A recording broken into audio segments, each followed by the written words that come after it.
बहुत बहुत धन्यवाद आनंद जी इस संवेदनशील रचना के लिए। दो कवि शेष हैं और दोनों ही विशेष हैं, किसे बुलाएं किसे थोड़ी देर बिठाएं। कौन है सुनता नहीं जो आपदाओं की कहानी, कौन है सुनता नहीं जो आपदाओं की कहानी, कौन है पीता नहीं जो आंसुओं का गर्म पानी। दर्द में भी दर्द तुम भी, दर्द का परिचय अलग है। गीत में भी गीत तुम भी, एक स्वर है लय अलग है। आइए एक नए स्वर को आवाज देते हैं, नई लय को आवाज देते हैं। हमारे बीच में डॉक्टर राजेश्वर उनियाल जी हैं, हमारे अतिथि कवि हैं। जोरदार तालियों से स्वागत करें डॉक्टर राजेश्वर उनियाल जी का।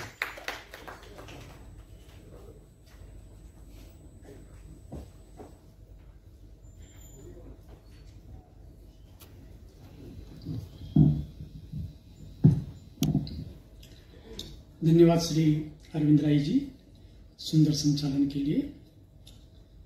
महाराष्ट्र राज्य हिंदी साहित्य अकादमी के माननीय कार्याध्यक्ष आदरणीय डॉक्टर सत्यप्रसाद दुबे जी, उपाध्यक्षा श्रीमती मंजू लोढ़ा जी, श्रीमती प्रियंका ठाकुर जी, अतिथि डॉक्टर उषा मिश्रा जी, मंचस्थ कविगण एवं उपस्थित सभी महानुभाव, सबसे पहले तो मैं अकादमी को धन्यवाद देता हूँ।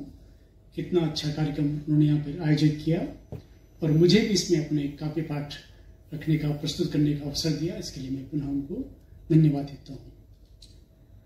बंधु, बात आज चल रही है मेघमल्लार की, और जब मेघ की बात आती है तो बात आती है मेघदूत की, और मेघदूत यानी महाकवि कालिदास जी।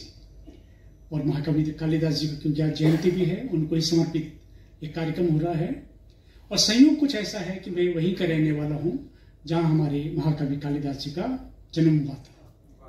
हालांकि उनके जन्म स्थान के विषय में मतैक्य है, अवश्य है, लेकिन प्रामाणिक तथ्यों के आधार पर कहा जाता है कि उत्तराखंड राज्य के जिला रुद्रप्रयाग के गुप्त काशी के निकट जो काली मठ है, उससे लगभग 4 किलोमीटर दूर एक कबील्ठा गांव है, और महाकवि कालिदास जी उसी कबील्ठा गांव के रहने वाले थे। और यह कहना कि महाकवि कालिदास जी बचपन में मूर्ख थे, बड़े होकर ऐसा हुआ वैसा, मनगढ़ंत बातें हैं। वो बचपन से ही बहुत कुशाग्र बुद्धि के थे, विद्वान थे, और कुछ ऐसी बातें घटी जिसके कारण उनको अपने गांव छोड़कर जाना पड़ा। उन सब का वर्णन मैं अपनी कविता में कर रहा हूँ।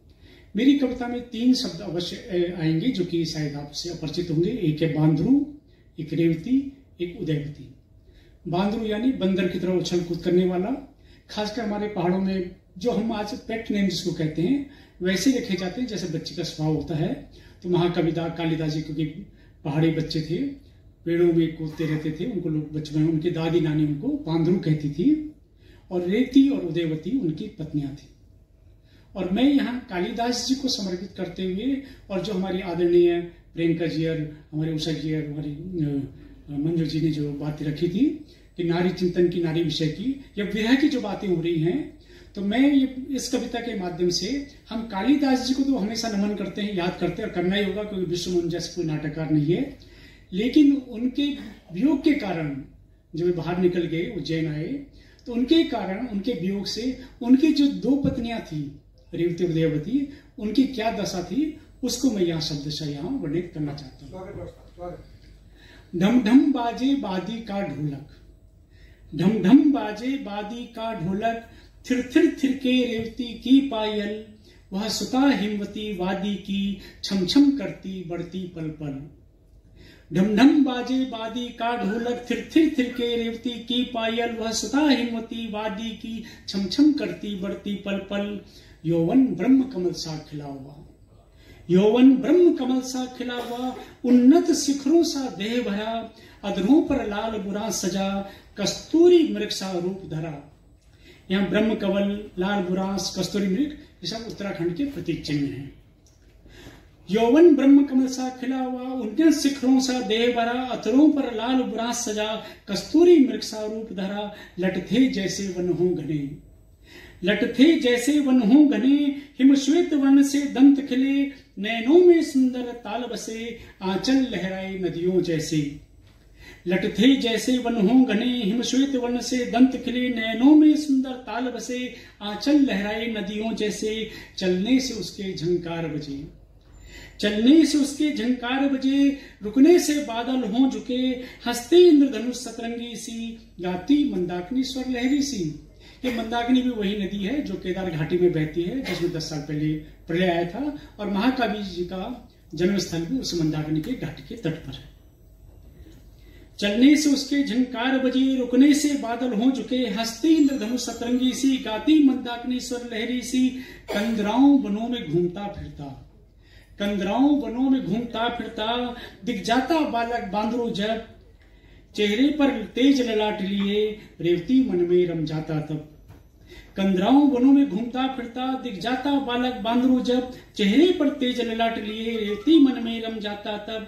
बनी भारिया वह बांदरों की पर, बनी भारिया वह बांदरों की पर, प्रियतम की नजरें फिर फिसली, रेवती से नजरें हटी नहीं, विद्याधर सुता उदयवती फिर फिसली, रेवती से नजरें हटी नहीं, विद्याधर सुता उदयवती मिली। फिर प्रेम प्रसंग की हवा बही, फिर प्रेम प्रसंग की हवा बही, बांदरों को तब यह सजा मिली, करने प्रायश्चित छोड़ो गांव अभी, करो प्रवास घूमो तुम धाम सभी। फिर प्रेम प्रसंग की हवा बही, बांदरों को तब यह सजा मिली, करने प्रायश्चित छोड़ो गांव अभी, करो प्रवास घूमो तुम धाम सभी। कभी स्वयं तब मेघदूत बने, कभी स्वयं तब मेघदूत बने, सबसे पहले कनखल पहुंचे, कुरुक्षेत्र उज्जैनी होकर नासिक में फिर प्रवास किए। अभिज्ञान शाकुंतलम के रचिता ने, अभिज्ञान शाकुंतलम के रचिता ने, कुमार संभव का सृजन किया, रच रघुवंश शिव को कर प्रसन्न, उज्जैनी में वास किया। अभिज्ञान शाकुंतलम के रचिता ने कुमार संभव का सृजन किया, रच रघुवंश शिव को कर प्रसन्न, उज्जैनी में वास किया। पर्वत सुता का कालिदास, पर्वत सुता का कालिदास, विक्रमादित्य का वह रत्न बना, जो साहित्य सृजन तुमने किया, भूतो न भविष्यति वह बना। पर्वत सुता का कालिदास, विक्रमादित्य का वह रत्न बना, जो साहित्य सृजन तुमने किया, भूतो न भविष्यति वह बना। वादी का ढोलक अभी भी बजता, वादी का ढोलक अभी भी बजता, मंदाकिनी भी बहती रहती, सिसकती रात भर रेवतियां, तारों को तांगती उदयवती।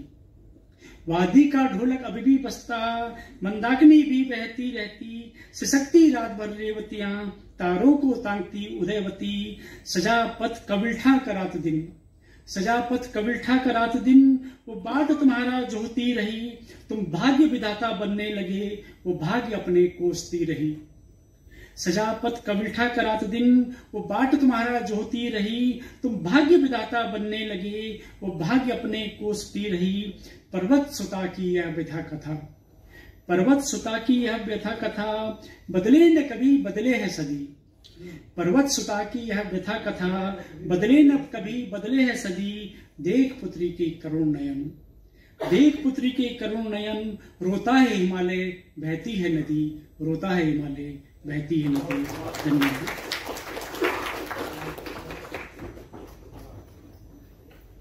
बहुत बहुत धन्यवाद पुनियाल जी।